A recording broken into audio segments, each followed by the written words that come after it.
গত বেশ কিছুদিন ধরেই আলোচনায় নতুন রাজনৈতিক দল কারা গঠন করবে, সে দল কি হবে, সে দলের নাম বা প্রতীক, চারিদিকে চলছে নানা আলোচনা। বৈষম্যবিরোধী ছাত্র আন্দোলন ও জাতীয় নাগরিক কমিটির উদ্যোগে আত্মপ্রকাশ করতে যাওয়া নতুন রাজনৈতিক দলের নামও চলতি মাসে জানা যেতে পারে।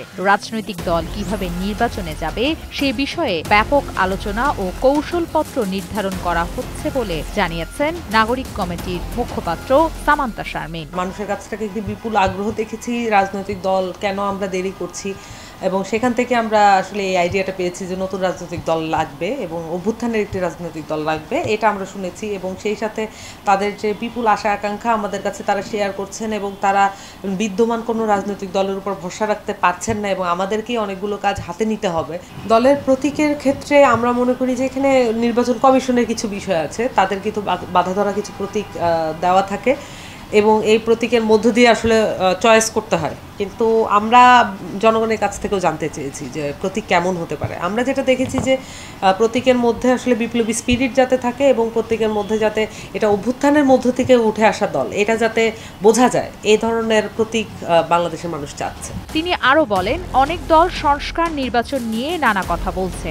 সংস্কার, বিচার ও নির্বাচন মুখোমুখি করা ঠিক না। রাষ্ট্রকে প্রতিষ্ঠা করার জন্য বিশ্বের মানচিত্রে সবচেয়ে বেশি কাজ করা এবং বাংলাদেশের যেই ভঙ্গুর যেই প্রতিষ্ঠানগুলো আছে, যেই বিপর্যস্ত অবস্থা আছে এবং বাংলাদেশের মানুষের যে সার্বিক মানসিক স্বাস্থ্যের বিপর্যয় ঘটেছে, সেগুলো নিয়ে কাজ করা। দেশে যেন ভবিষ্যতে আর কোনো ফ্যাসিবাদ মাথাচাড়া দিয়ে উঠতে না পারে সে বিষয়ে খেয়াল রেখে যোগ্য মানুষদের বিচার বিভাগ পরিচালনা করার সুযোগ দেয়া উচিত বলেও তিনি জানান। বাংলাদেশের অভ্যুদয় থেকে কখনোই বিচার বিভাগ স্বাধীন ছিল না।